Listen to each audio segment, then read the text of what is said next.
Bom, começando, já que a gente falou de performance, vocês poderiam definir o que seria a alta performance, como identificar e medir isso na vida de uma pessoa, para saber se ela realmente está performando bem ou se ela está muito aquém do que poderia fazer? Quer começar? Eu li um estudo uma vez de um cara chamado Daniel Chambliss, que ele é um antropólogo, e ele fez um estudo onde ele visou descrever, foi um estudo descritivo, a rotina de atletas olímpicos, que são pessoas que vivem numa alta performance, que conseguem alcançar tempos, conseguem alcançar nível de força, um nível de puxa, de corre, que realmente um ser humano que não se dedica àquilo jamais conseguiria alcançar. E ele chegou numa conclusão bastante chamativa, eu diria, e até em certo ponto óbvia, que no artigo ele descreve que a alta performance ou a excelência é trivial. Ele usa a palavra mundana. E ele diz que se você pegar a vida desses atletas e fizer um filme e rodar a vida deles em time-lapse, bem rápido, você vai dormir de tédio. Muito parecido. É a mesma coisa todo dia. É chato. Você treina, você come, você descansa, você final de semana faz uma coisa ou outra diferente, aí você volta, treina, come, descansa, volta, treina, come, descansa.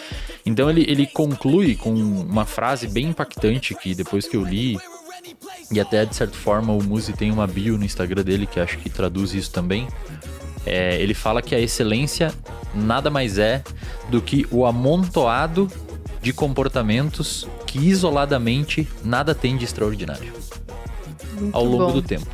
É comer, dormir, treinar. Se você pegar isolado, nenhum desses itens tem nada de extraordinário. Você não fez nada que depende de sorte, que depende de dar certo alguma coisa. É comer, dormir, treinar, estudar, comer, dormir, treinar, estudar. E você começa a transformar a excelência em uma coisa que você faz repetidas vezes, né? O hábito. Agora, você sabe que ao longo do tempo, Wesley, eu precisei entregar uma visão alternativa, porque eu fui chamado para dar uma aula sobre alta performance. E qual é o problema? O problema é que as pessoas elas não sabem como chegar na repetição. Uhum. E o que repetir. Uhum. E aí o que foi meu raciocínio sobre isso? Meu raciocínio foi que, primeiro, a alta performance ela é o estado ou a situação onde você não consegue atingir uma função de excelência com apenas uma etapa só. Ou seja, não é uma coisa que no outro dia você acorda e você começa a fazer daquele jeito. É uma sequência, ou seja, uma estratégia elaborada para você fazer uma coisa extremamente simples. E o exemplo que a gente tem na vida, né? O simples é o mais complexo. Pergunta, por exemplo, eu imagino a brincadeira que falam, né? Se você perguntar para um adulto como é que põe uma girafa na geladeira, o adulto não consegue te responder.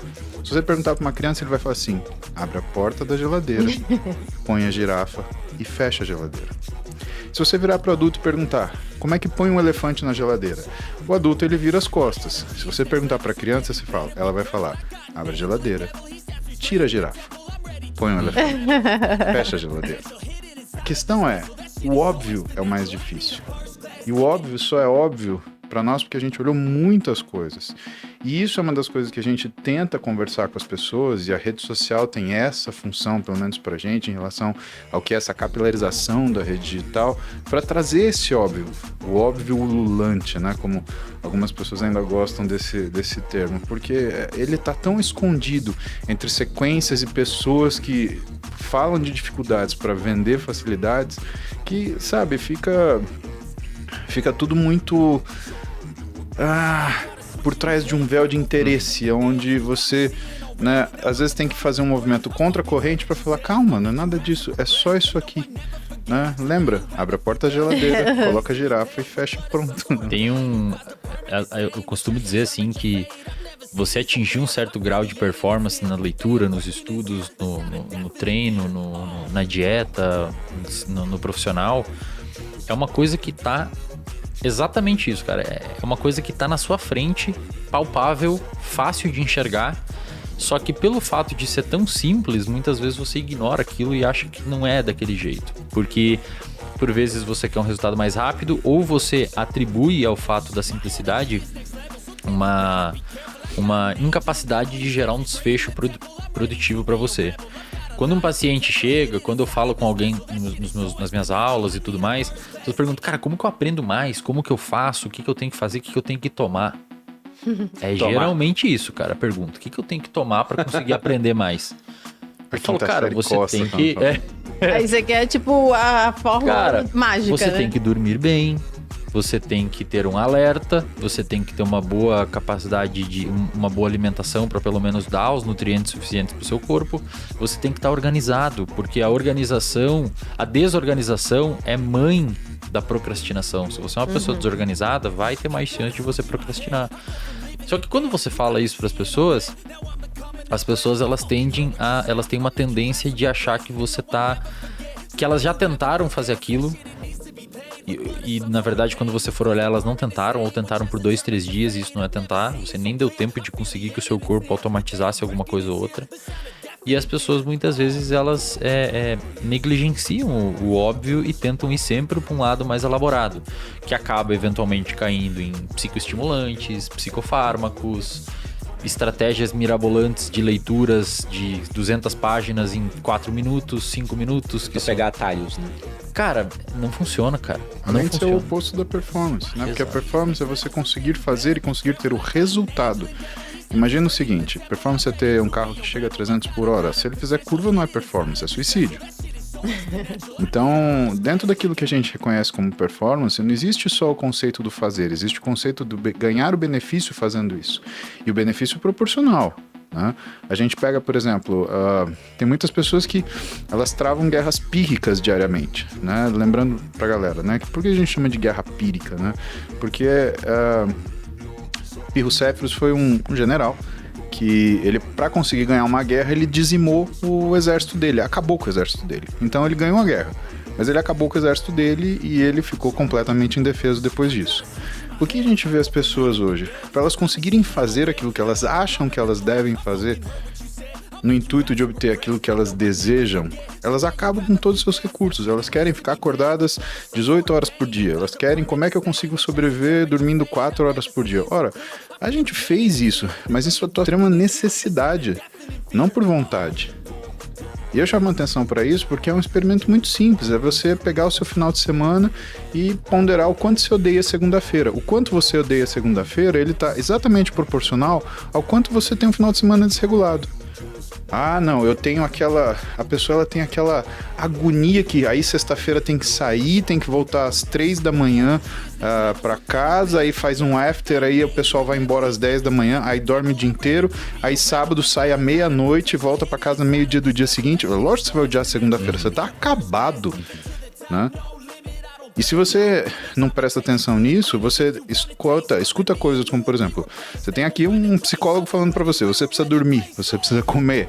Aliás, até porque isso daí vira gatilho pra você ter situações ruins psiquicamente, né? E você fala, não, isso é besteira, eu preciso me divertir. Tá, mas quanto que você se acaba pra você pseudo se divertir? Né? O quanto você se desgasta? E aí faz a ponderação, o quanto você se divertiu? Sabe, vira uma agonia, vira uma ação que na verdade, ansiosa, não é uma coisa saudável, né? E não que divertir-se seja saudável, mas a busca não ponderada da satisfação imediata e o prazer rápido, cara, sabe, a gente tem que parar e observar como é que essas coisas acontecem na nossa vida, senão a gente não vai ficar só com uma segunda-feira terrível, a gente vai ficar com uma vida terrível. E o problema é que esses comportamentos eu gosto de chamar isso de comportamento de soma zero. A pessoa ela faz tudo durante a semana e no final de semana ela volta pro ponto inicial e joga tudo fora o que conquistou no final de semana. Mas geralmente o que acontece quando o pessoal tá emagrecendo. Dieta, exato. Eles querem emagrecer, aí eles fazem tudo certo de segunda a quinta, porque sexta também já não dá, né? Aí recupera tudo sexta, sábado e domingo. E o sábado e o domingo, o nosso cérebro, ele consegue criar associações temporais. Vira o fim de semana do lixo, por exemplo, de tanto fazer, seria isso? E você começa a sentir um craving por fazer aquilo, porque já passou tantos dias de você não estar fazendo. Seu cérebro acostumou com aquele tempo. E muitos desses comportamentos de jacar... Ninguém tá falando pra você não ter episódios hedônicos de prazer, sair jantar com a sua família. Exato. Ninguém tá falando isso. A gente tá falando que existe um limite biológico que você não consegue negociar. É isso que o Muzi quis dizer. Você não pode... Perfeito. Se você passar aquele limite biológico, não adianta ficar putinho. Vai ficar com sono, vai ficar cansado, vai ficar meio deprimido, vai querer ter estratégias compensatórias. É inegociável. Você não dormir, você comer tudo errado, segunda-feira vai estar ruim. Aí muitas vezes a pessoa ela fica com raiva de não poder se divertir porque fica com ressaca e fica mal. Mas não é nem culpa sua, vai ser assim. Não interessa se você concorda ou não. E esses comportamentos, muitas vezes, eles são o que a gente chama na psicologia comportamental de comportamentos regidos por regras. A pessoa cria uma regra na cabeça dela que se divertir é aquilo. Eu só me divirto se eu fizer aquilo.